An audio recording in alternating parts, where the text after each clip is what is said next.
And welcome to G220 Radio. My name is Mike, and I am riding solo. Nathaniel is getting ready for a big trip, and Ricky, who is doing all the streaming stuff for me, is on their side, still not getting better, but not ready to bless us with his presence on the YouTube, at least visually.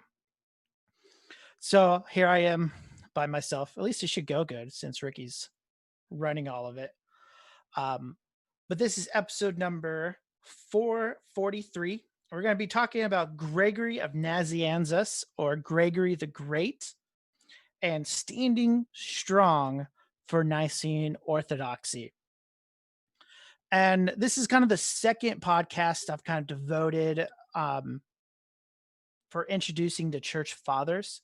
The first episode was episode 388 on Polycarp and Irenaeus.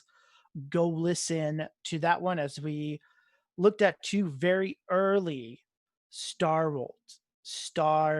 very early theologians, pastors, and their life and their influence on Christianity very early on.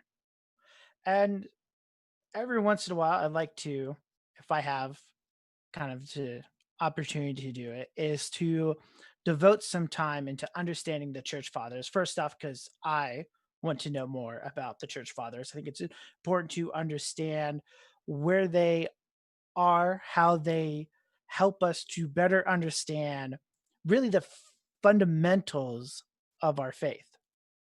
The church fathers are early on. They are thinking through very important issues that we still deal with today. Jehovah Witnesses believe in Arianism. We'll talk about a little bit more about Arianism in a little bit.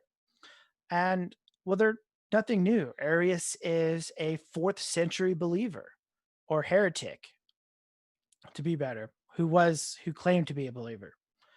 And here these being dealt with. Oneness theology or modalism is also not new. It is a 4th century development. We will see even in our time period the denying of Christ in either his natures. Either he is not God in Arianism, or that he is not a rational human. He's not like us. All of these are going on really early. The church has to grind its teeth on heresy very, very early. So it's important for us. And I think sometimes, and me is also about it, is that we tend to stop our history at 1517 or just before that, or maybe even Jan Hus 100 years before that. But the faith has been delivered once for all and it's passed down. And we can look at the early church fathers. We can look at the church fathers. We can look at also the Middle Ages and see the development of histories, where the faith is steering off, where it's being corrected, and to think more deeply about very essential doctrines of the faith. So that's our goal. We're going to think about one person in particular so that we can understand the fight for orthodoxy, to stand firm when heresy abounds, and how we do it. So we'll talk about Gregory, but let's dive into his word. Let's check out and see what he's about. What is he dealing with? So when Gregory is born, Constantine is the emperor. And what we should know about Constantine is that he was a pagan who converted to Christianity on a battle. And later, when he becomes emperor, he legalizes Christianity. And this has multiple effects. There's a lot of effects with it. You have certainly a rise in monastic movements. And this idea of separating oneself, denying oneself, the desert fathers come in mind, those who went to the desert and would be out there for long times, depriving themselves of food and water and entertainment. So you have the rise of the asceticism, you have the rise of the monastic movement in which they would come together and then devote themselves, depriving themselves, but devoting themselves to the study of scripture and to prayer. And this is because in light, you kind of have what we would call a cultural Christianity. Well, now that Constantine's a Christian and Christian is now a legal religion, people become Christians for political means. And so you have this influx of Christians who aren't striving for holiness, who aren't concerned about theology. This is a context which George Gregory, the theologian or of Nazianzus, is. And within that, you then have the rise of kind of two heresies. The major one, and the heresy of what we could call the East or the Greek speaking part of the church, is Arianism. And Arianism is developed by Arius in Alexandria. At the time, Alexandria is the bishop. And seeing these teachings, he kicks Arian out. Arian flees over um, to Caesarea. Eusebius of Caesarea is there, and this becomes a growing movement. In the West, at the same time, you have this idea of Sabellitism, of modalism growing. Modalism teaches that God shows himself in different modes. You have the Father, you have God as the Son, and you have God as the Holy Spirit, but they're the same person. They connect the nature and person. Only one person, one only a nature can have one person assigned to it. So you have God, and he has these different titles in which he shows himself to us. And so you have that problem in the West, the Latin church. And so you have these two major heresies. Now there's others around, and we'll mention some others, but those are the prominent ones. Well, in 325, because of the growth of the Arian heresy, Constantine sets a council in Nicaea. And we know this is the Nicene Council. It's the first ecumenical council. And they overwhelmingly affirm that Arianism is heresy. It is wrong. And it's not even a close decision. Eusebius of Caesarea stands up and gives a defense for Arius because Arius is not a bishop. He cannot talk. But it is Alexander of Alexandria who leads the charge here at the council. And the bishops overwhelmingly deem it. Characters there that we know is Athanasius, is there with Alex of Alexandria in this fight. Athanasius will take up the mantle and continue to fight Arianism. But just because a council says Arianism is a heresy doesn't mean that Arianism is now over with. In fact, what we see is Constantine becomes an Arian, and other rulers and emperors until Julian the Apostate are Arians. They are favorable to Arius's cause. This is why Athanasius is exiled 5 times from Alexandria. And there is a sense in which Arianism becomes the dominant view of the church, at least the Eastern church. And so you have Athanasius who rises up and fights against Arianism. He is writing against it. And then you have probably 3 other notable characters, though there are more, is Gregory of Nazianzus, who we're talking about, and the 2 other Cappadocian fathers. So as a 3, they're known as Cappadocian fathers. So it's Gregory, it is Basil of the Great, or Basil of Caesarea, and then Basil's brother is also named Gregory. He's Gregory of Naza. And so those 3 in that area write treatises defending the Trinity and Trinitarian views. They formulate them differently. We have an episode in which I talk about Basil the Great's formulation of the Trinity. You can check that out on our Podbean or here on YouTube. But those are the three. And so they fight for it in between this time. Also, and kind of particular in the area we're talking about in modern day Turkey, you have the Numa Mataki, which is literally the spirit fighters. They're a kind of continuation of Arianism in which they deny the divinity of the Holy Spirit. They're more prominent in Basil's writing, but they are a rising group in this area, and no doubt Gregory encounters and writes against them. Like I said, you have then Julian the Apostate comes up, and his whole goal during this time is to revert the Roman Empire back to paganism. Roman Empire has certainly fallen from its glory days, and Julian the Apostate would go out and say, if we want to be like we were, we need to go back to paganism. What's interesting about Julian the Apostate is that he was a Christian. He professed to be a Christian before his apostate.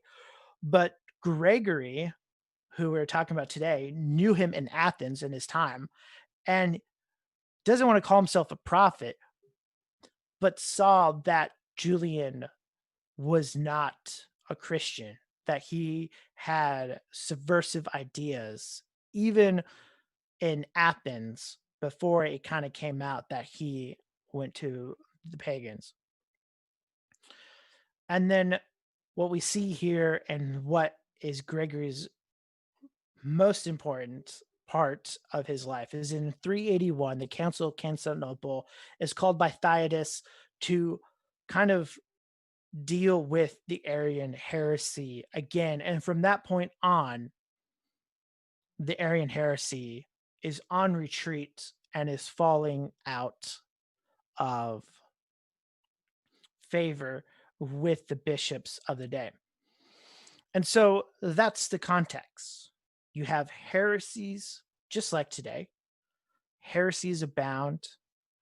The church is fighting for its kind of position, its theology, trying to make the proper distinctions.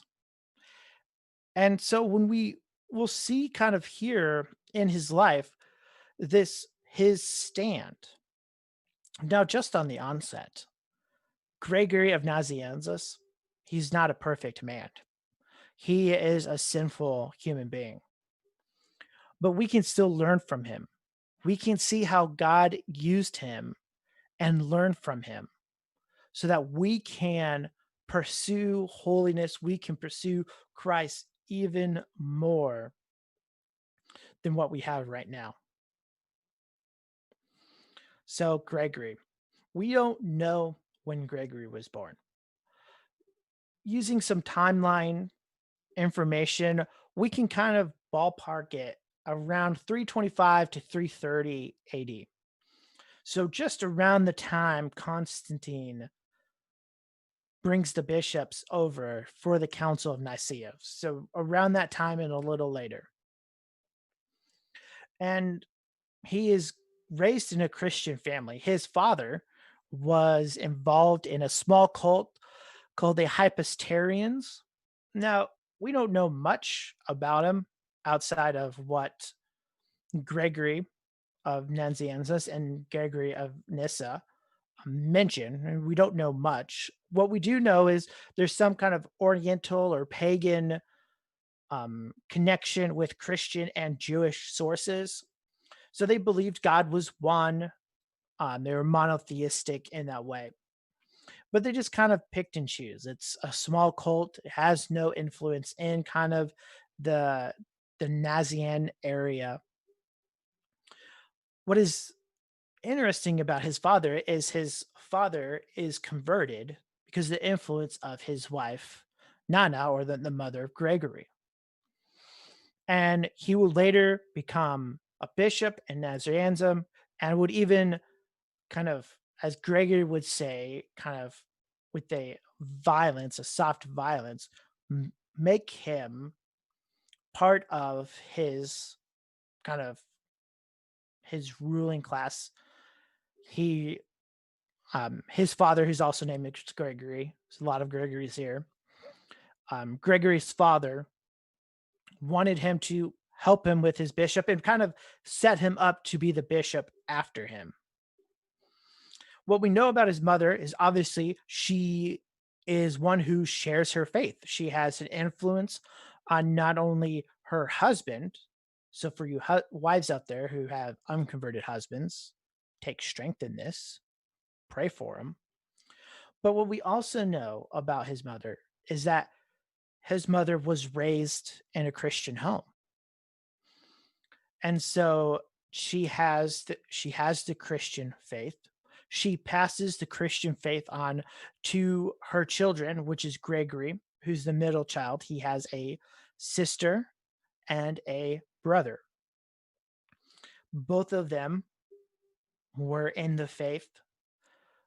His brother was a great physician. He was called into the courts of Constantinople as a physician. He would leave his post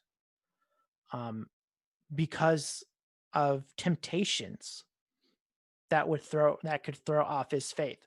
So we see a family that is influenced by not only a mother but also a father. And let's stop and think about that for a little bit here. Now, we did a podcast, episode 439, just a few weeks ago, on leading your family spiritual, and it was geared towards men and leading their family and to grow. And what we see here in church history, and not just with Gregory, but I mean John Chrysostom and Athanasius are examples that, and one resource I had when I was going through said, but we can think of stories of like Calvin and not Calvin, Spurgeon and Bunyan and others that had influences from their parents. And kind of the stories that I can think of and recall in memory seem overwhelmingly that God uses people, and that majority of them have influences, especially mothers. Think of Wesley, even Dr. Al Mohler at Southern Seminary, his family, and devoted him in the Christian life. You have these children who become stalwarts in the Christian faith, who God brings about and uses for great things. But those are, extreme. They're very few. But what we can take hope in is that even if our sons and our daughters, when we pour our spiritual life into them and to raise them up in the fear and admiration of the Lord, we will have, like these men, influences beyond our years that we teach our children, and they teach their children and their children. And we see this even in the promises in Deuteronomy about the wicked will be punished to their third and fourth generation because they continue to teach this wickedness and sin and to rebel against God. But those who remain steadfast, their prosperity, their children are honored because they're taught the way of the Lord, and they have faith and trust in it. So parents, be encouraged. It's, as we mentioned there on that podcast, it is hard work. It is a long work. And your children may not show fruits of repentance for majority of their life.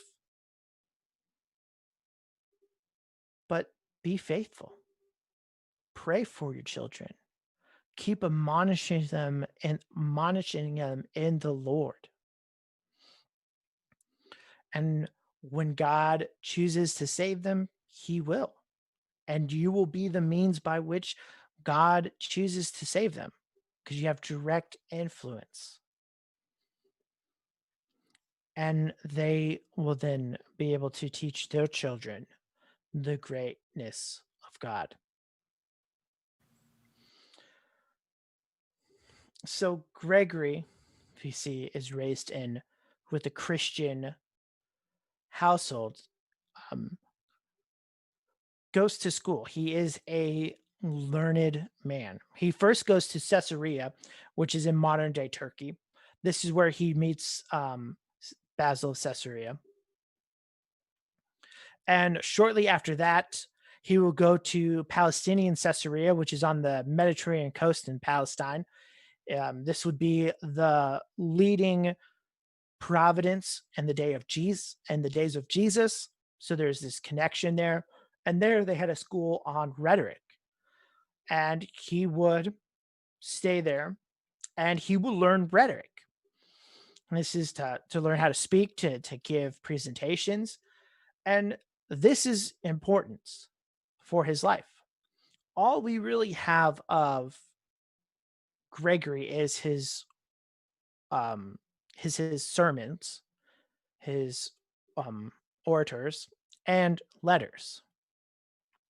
So it is during this time that he is learning how to speak publicly. And God's going to mightily use that, as we'll see. There are times in which Gregory will have to stand up and make stands, and he will do it in a sermon, and it's going to be powerful. God is using a gift that he has learned, that he's honed in. After he gets done in Palestine, he goes to Alexandria. Most likely he is there during Athanasius' second exile. There's no evidence he actually met Athanasius while he was in Alexandria, but he's also not there for a very long time. He will move from from Alexandria to Athens, which he will attend more school. In philosophy, he is learning and learning in all of that. While he's on his way to Athens, though, he suffers a shipwreck. It's to note that he's in such a hurry, he doesn't wait for favorable shipping times. So they're off the coast of Cyprus. And it's during this time, while the ship is being torn and tossed about in the waves in the Mediterranean Sea, that Gregory devotes himself by pledging, or he pledges to God to devote himself to the study of God and to be baptized. There is a sense in which he may not have done this right away afterwards. That might have been later on in his life, but he pledges and he goes to Athens. He meets up with Basil, who has come to Athens through Constantinople, and they are there. He writes about some of the dealings of the university in his sermon on the death at the funeral of Basil in 271. And so we kind of get a little bit of it, of what is going on. And one thing we learn is the devotedness here of Gregory. We said he kind of pledged, because kind of devoteness, he will do it again. But to think about Athens, it's a worldly city. They have a hippodrome, they have plays and parties and festivals and fairs and all the other things that can catch the eyes of worldly people or to anyone, and to bring them in. We learn that Gregory only knew two streets in all of Athens. Now, probably this is somewhat of an exaggeration, but to point the devotedness is that there was the one that led to the church in which they could meet and learn and to study in the sacred, and then also one to the university in which he would go to lectures and to learn there,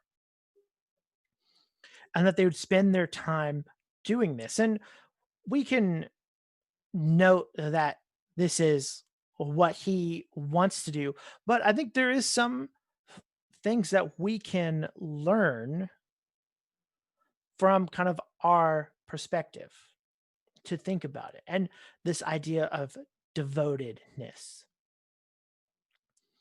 And when kind of thinking through this and looking at it, um, it really kind of causes to question, how devoted am I? Now, this isn't to say that we can't enjoy the recreation and some like earthly pleasures as it may be. But I think what we can see and what we can consider is, do those worldly pleasures distract me from my godly pursuit?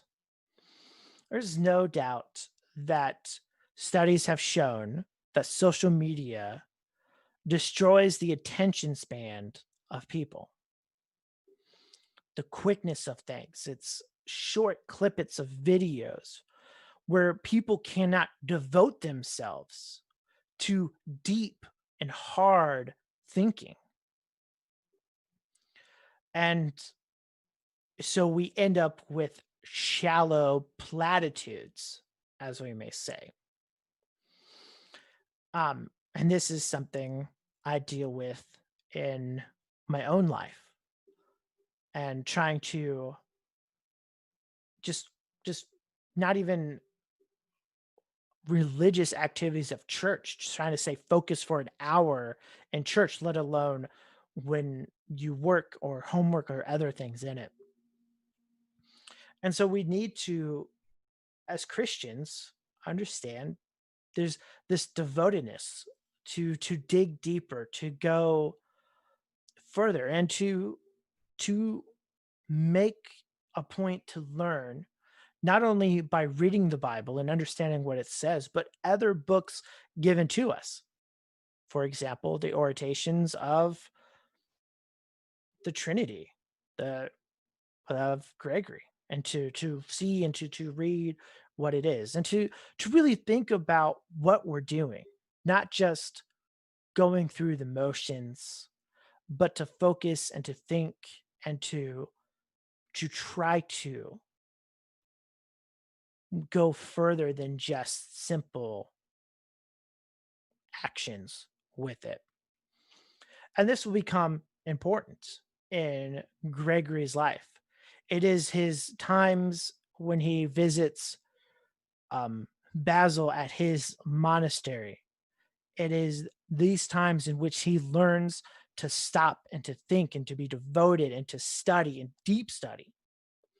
And this is what's going to help him not only with his rhetoric, but to, in connection with his rhetoric, to say, to allow him to deliver these phenomenal sermons. So it's not only that he's good at rhetoric, he is theologically grounded and he has thought through these things in which he now professes. After his time in Athens, he's probably there somewhere around 18 years. I'm trying to remember. He's there for a little while. And I mentioned earlier, he meets Julian, who the apostate there, though he hasn't apostatized at that point. But there comes a point in which he then moves back to Nazianzus and becomes a coadjutor with his father. And basically, there's a training program for the next bishop. It was a position and kind of a plan of succession for a bishop. During this time, he is going back between Basil's monastery that he has before he's called to be the bishop of Caesarea and helping his father out. And during this time, his father makes him a priest. And when he becomes a priest, he runs away to Basil. He doesn't want to be a priest. After thinking and meditating and talking to Basil, he comes back um, and on an Easter sermon delivers his apology for what he did and how irresponsible that he was for it. And he will spend then his time there between the two until about 379. And in 379, you have Theodotus, who is the emperor in the East. He is reigning in Constantinople, and he is looking for a powerful theologian. Constantinople has been ravished by the Arian um, heresy. Emperors after emperors, and then Julian the apostate just destroyed the holiness, any resemblance of orthodoxy in Constantinople. It was so bad that like the worldly pleasures and the church were indistinguishable. They were synchronistic. They didn't really care about the gospel. They just asked surface questions about it. And not only did you have the Arian heresy, there are all others heresies which are based off or is found that have come off of the Arian heresy.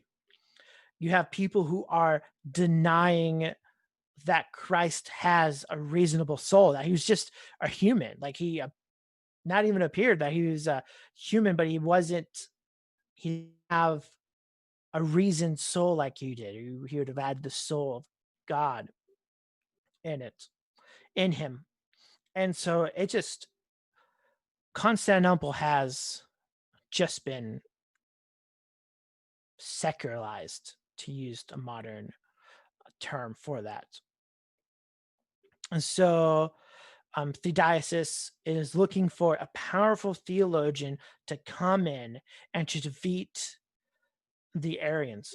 And Gregory is this way. He has been dealing with heresies in Nazianzus. He has already written or spoke about peace and trying to talk about and to bring those who are orthodox together and to stop bickering with each other.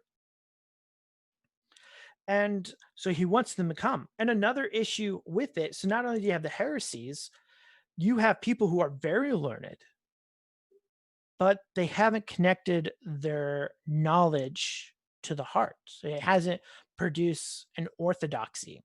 Again, like I said, surface level questions of the gospel with that, it's not a good time. So he comes in, and here he would preach 5 orations on theology, which upheld Trinitarian doctrine, orthodoxy.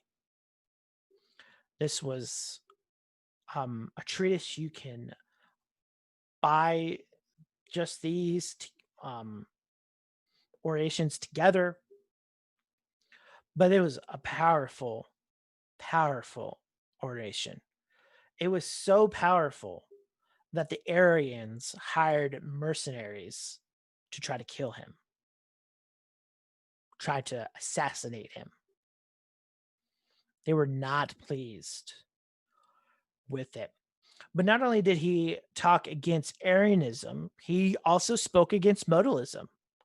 Again, modalism is still in and around, while it might be more of a Western heresy, there's people all over the empire that would believed it. And so you have these great orations.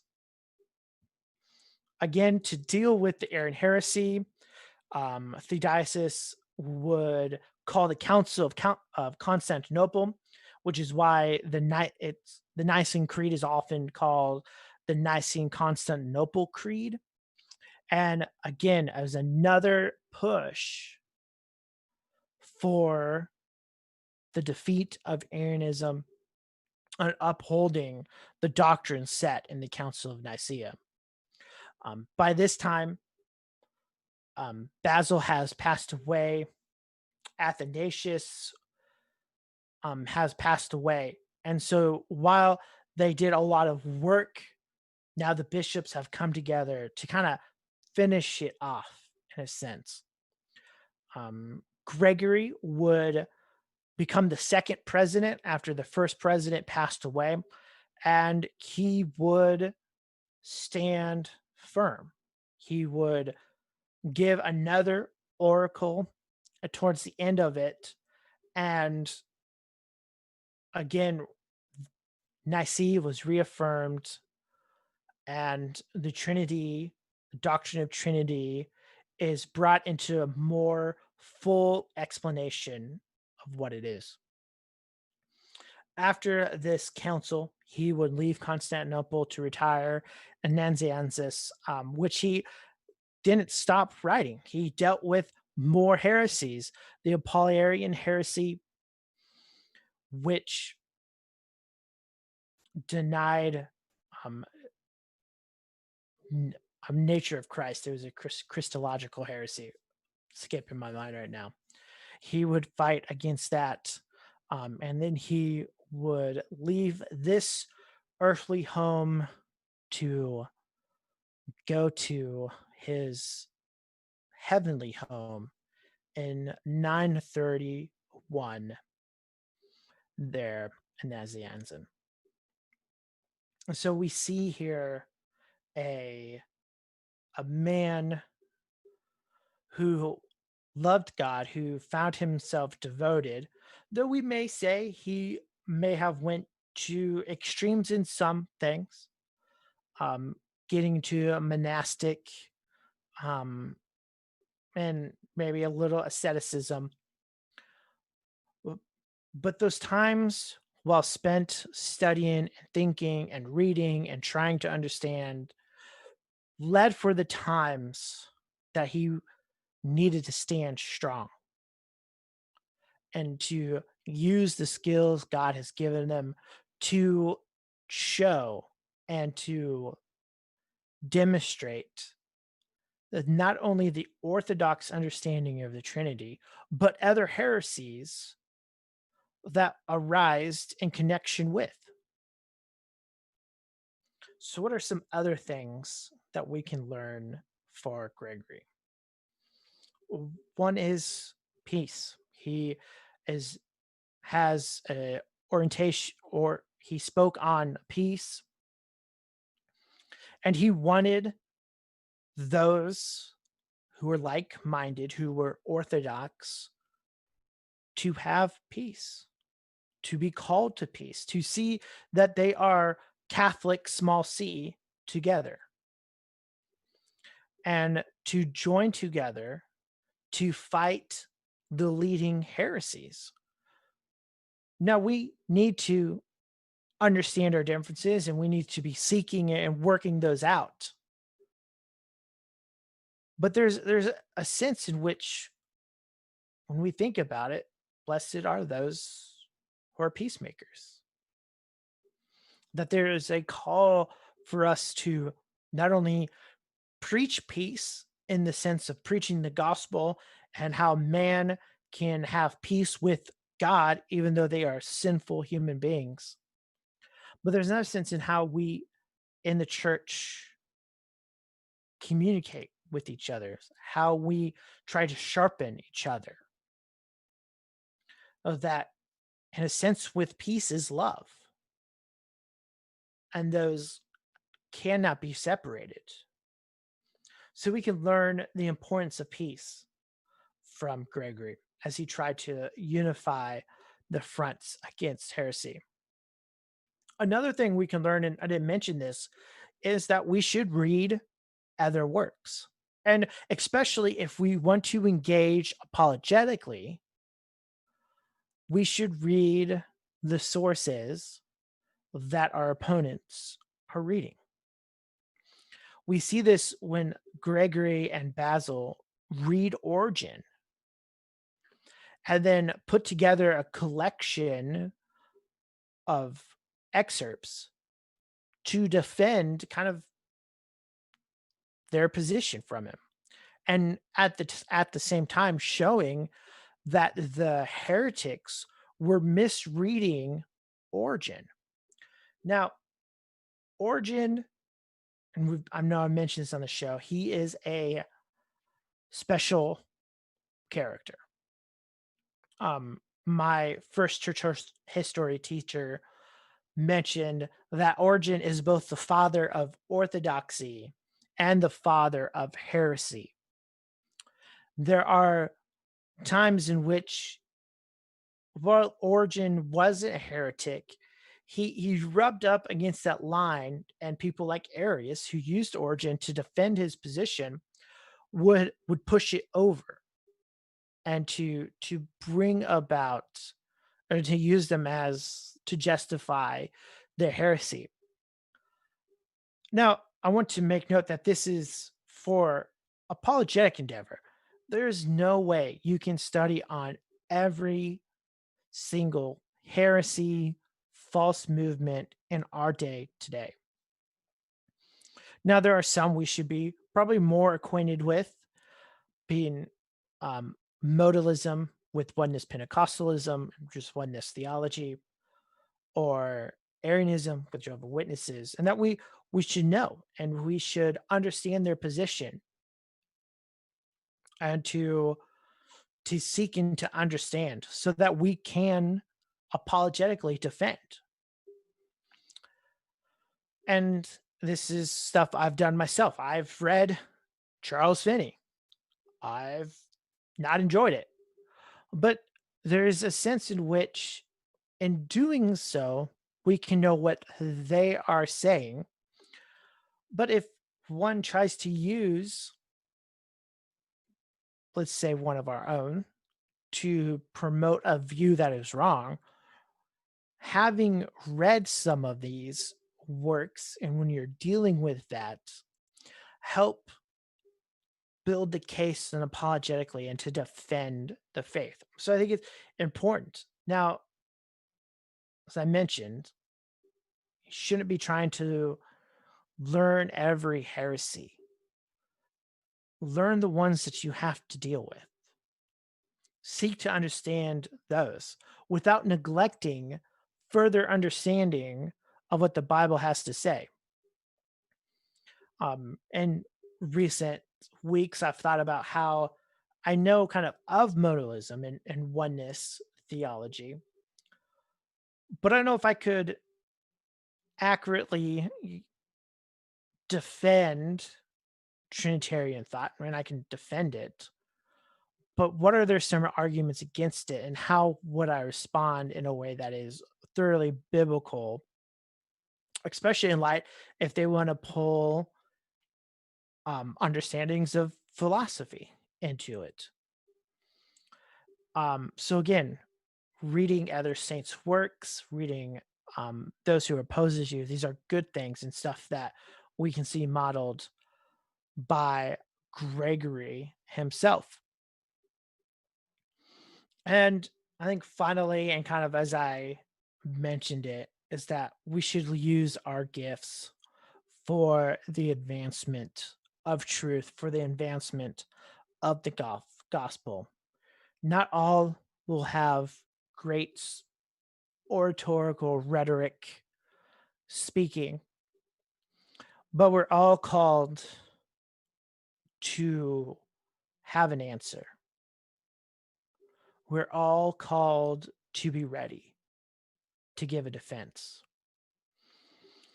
And so while having the devoted life, we also need to understand that God has gifted us in different ways to do this, which makes the church an amazing community. That we can come together, we can pool our gifts together and advance the gospel.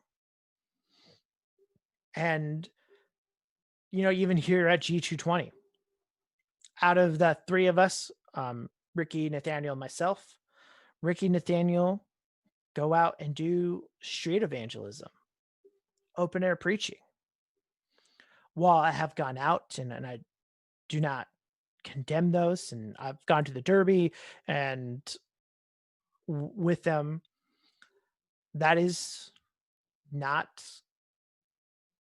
as, how to say, I'm not one who usually goes out. I, in my churches, I try to use technology to help. And we all have gifts that we can give. My love of church history, and to give that to others, to see the brighter. You don't have to love church history, but it should be stuff that we know that we should go, because there's great men that we can learn off like this. And so we should use our gifts as God has given to us to advance truth, to pursue the advancement of the gospel. And that's why here at G220 Radio, we want people to evangelize, to be ready to engage regularly with unbelievers.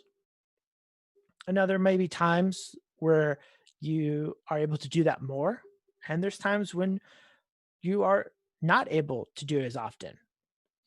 My current workplace, I work with a lot of believers.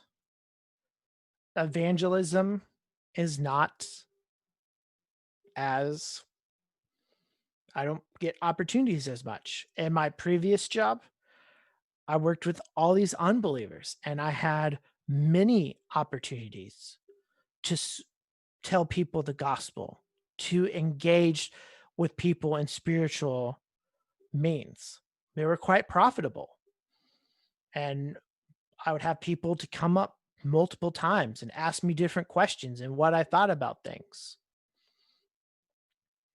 So that's what we need to be ready for, but we're to use our gifts in ways that are meaningful and helpful. So I hope you enjoyed the show. To learn more about Gregory of Nazianzus and the many other Gregories that we find in church history, and just to think about this life, to see what made him stand firm, that ultimately maybe implied, so I'll say it explicitly, is that he believed in Jesus, and it just wasn't some head knowledge. He wasn't just some ivory tower theologian.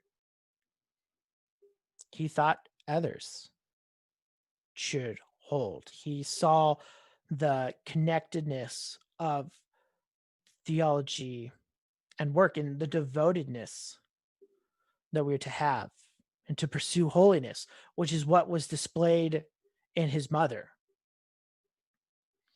And so I want to thank you for the show. Join us next week here at 9 p.m. Eastern on YouTube for our next episode.